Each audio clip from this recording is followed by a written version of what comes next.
name is Eric Peterson, and over the past few years I've been providing updates on Connor Stapleton, who is the son of a friend of mine. I believe he hits 44 next year.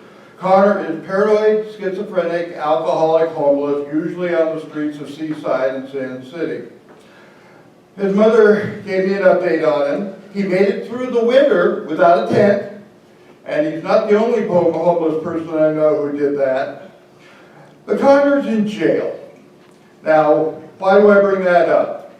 Well, part of his sentence was a fine. Where's he going to get the money to pay that? Where's he going to even bother paying it? Another part of his sentence is that he's not allowed to have a stolen shopping cart. He'll have a stolen shopping cart possibly within minutes of getting out of jail. And the reason I bring all this up is Connor is almost a poster boy for why we need to pay more attention to our homeless population in Monterey County. Connor, when he's on medication, can be a sharp guy, but he is paranoid, schizophrenic, and the voices tell him what to do, and sometimes they tell him the wrong things. Often they tell him the wrong things. If anybody tells you we've got the homeless population under control, or that we don't have mentally ill homeless, I wish you could meet Connor, if you could find him. He hides real well. Thank you. Good morning. My name is Eric Peterson. And last week, both Wes and I commented on the homeless who have been getting by without tents, which includes my friend's son Connor and a woman in South Salinas who's been homeless for 4 years without a tent during any of that time. And since it seems that winter is making a comeback, it reminds me of where I was stationed when I was in the Army. The climate was lousy there. But we're having winter weather here in May. And just a reminder that our homeless neighbors really need our help in moments like this. And it would be nice to get, if nothing else, cheap tents to distribute. Hi, my name is Sasha Sage, and I'm here on behalf of the homeless.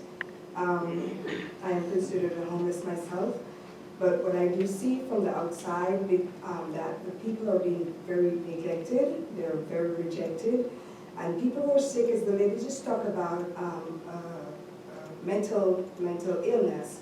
When you're out here and if the police drive past, you're nervous. If the sheriff pulled up, you're nervous. If you see a car, you're nervous. Because you don't know when they're going to come and knock at your door or pull over and say you have to move. I know by law that when you move someone from someplace, especially on the public property, you're supposed to find a place to put them. But that's not happening. And people are suffering out here. They will have mental illness if no one done anything about it. Homeless people are human beings. I hate the name homeless because no one is homeless unless while others is living in homes.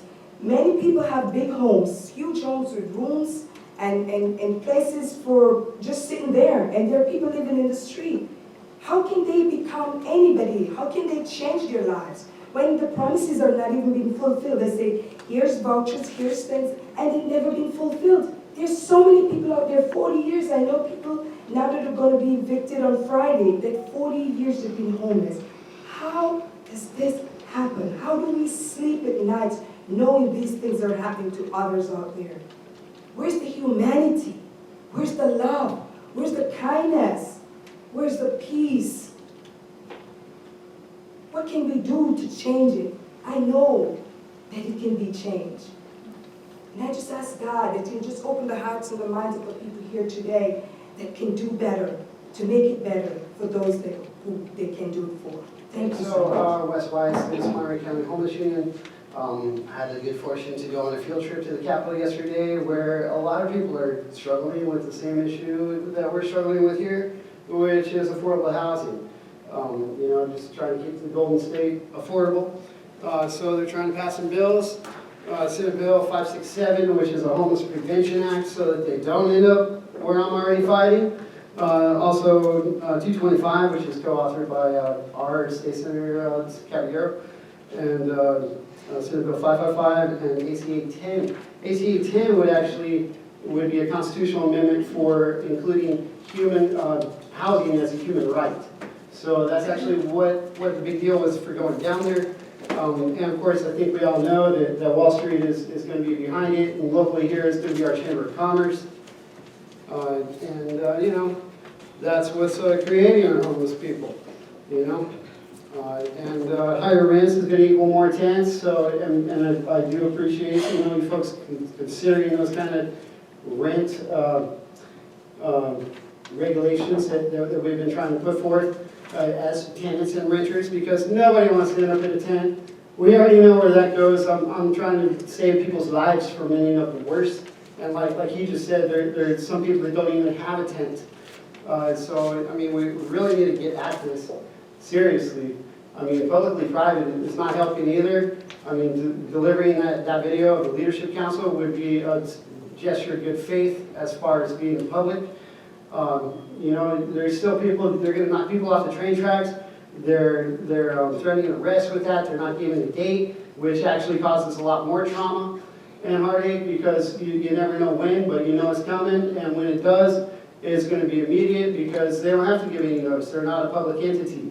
So, you know, where's our collaboration with any of that? Stop the sweeps. Hello, Wes White, Salinas, Monterey County Homeless Union co-president. Just wanted to talk about going to a field trip yesterday to the Capitol. Basically, it was for housing as a human right. So, you know, and these are in English and Spanish, because a lot of the impacted people are people of color, you know, people from our own community even, up and down the state. And, you know, it's just one of these things. There's 4 bills that they're trying to pass right now, and I think they just tried to vote on this 567 one, which is a Homelessness Prevention Act, which is a great concept, you know, try to do that more locally. And this one, AC 810, is actually a constitutional amendment, you know, just to include housing as a human right. So in the state constitution, which would help prevent, you know, unjust evictions and just no fault or whatever, just about being not for sale in Wall Street. You know, here locally it's going to be property managers and just the whole industry. I mean, no matter what, it's a good 10% increase, and you know, prices go up, people's income's not coming up, so more impacted housing, more cars on the street, more impact on the roads, you know, sidewalk, everything. So that's Blackstone. I'm not sure what to call it here locally, but you know, higher rents equal more tents. And we already know nobody wants to be in a tent because we see what's happening there. And I mean, it's just, how are we going to change the way that we do things from old to new, and, you know, include people and make sure that they're, we have a fruition of service before. And one of the things that really has to go with me is stopping the sweeps, because you can't begin to heal until you stop the hurt. And, you know, that entails stopping the sweeps. There has to be a lot, and I'm saying, you know, at least 400 square feet in a structure that's got, you know, a full bathroom and kitchen. And, you know, we allow them to be somewhere, okay? Even if it's just tent and ground or a car and ground, you know, but somewhere. I mean, as much as people try to follow the rules, there's always a rule, another rule. Nobody can be perfect, and there's no way that anybody's gonna qualify because it's wealth inequality. We need money, and there's not enough of it. So please help stop the sweeps. You know, I'm hoping this sanction encampment thing comes up pretty quick too.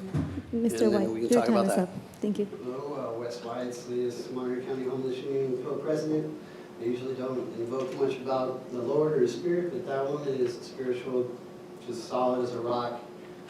You know, and that actually is what drives me. My church put a sign on the wall, on the parking lot saying, "Your mission field starts here," which is the rest of the world, which is right outside our doorstep. It's not a foreign nation anywhere. It's right here in our own jurisdictions. And these people that we keep on unestablishing and taking away their housing, how is this helping anything? We have a 5-year plan to end homelessness, at least a functional 0. but yet our practice doesn't seem to be aligning with that. We have a business top-heavy agenda, business first, business always, business only, and the people are the ones paying the price. There's so many avenues of funding that's happening for getting rid of people when you say you're helping them. And that's open discrimination right there. It's this sweep that's happening on Friday on a private property. I overheard, one of the people there overheard the owner discussing with the sheriffs when I guess they forced him to sign a page saying go ahead and evict him, so then that way he can avoid a fine. And he's crying, he's weeping, saying, you know, what about the compassion? Where are these people supposed to go? And you know, how is that a service? I mean, we're just perpetuating this burnout KKK stuff, and that needs to go. It needs to stop. Are we really about people, or are we about business? Because that, you're making it clear, people are dying because we say we're helping them.